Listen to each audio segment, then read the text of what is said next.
إخواني الكرام، هذا الجزء الثاني من بيان الفضيحة التي أطلقوها أولاد عائشة على الشيخ القريشي. إخواني الكرام، هنا انتبهوا على الثواني، 36 ثانية. جيد، سجلنا. نروح للمقطع الثاني، هذا اللي كلم بالبنية، هذا المقطع اللي تطلع به البنية يا ثانية 46 أو 45. جيد، خلينا نسجلها يمنا.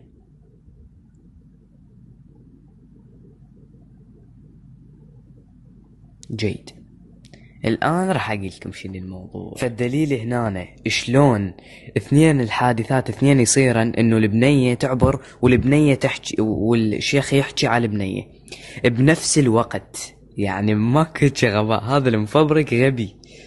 لو تلاحظون بنفس الوقت، لو نرجع انا حسبت لكم اياها على نهاية المقطع، لو حاسبينها من بداية المقطع راح يصير الوقت تقريبا بالاربع ثواني، وهنا ما راح يجتمع المقطعين سوا، مستحيل. اخواني، والطامة الكبرى الدليل الثاني، انه الدليل على انه هذا الشخص المفبرك هو مسوي البث وهو جايب ذولي الجماعة على مود يعلقون. شنو الدليل؟ راح يطلع لكم الفيديو الان. خلينا نشوف شنو كاتبين الناس بالتعليقات.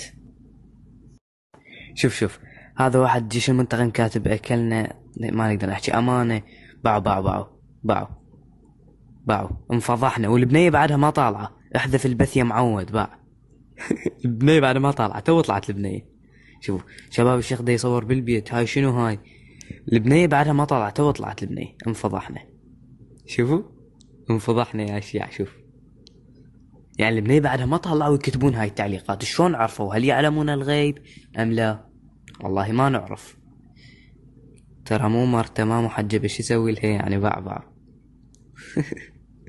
لا اله الا الله.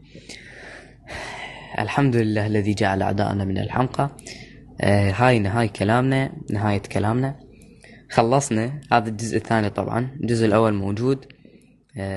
مع السلامة.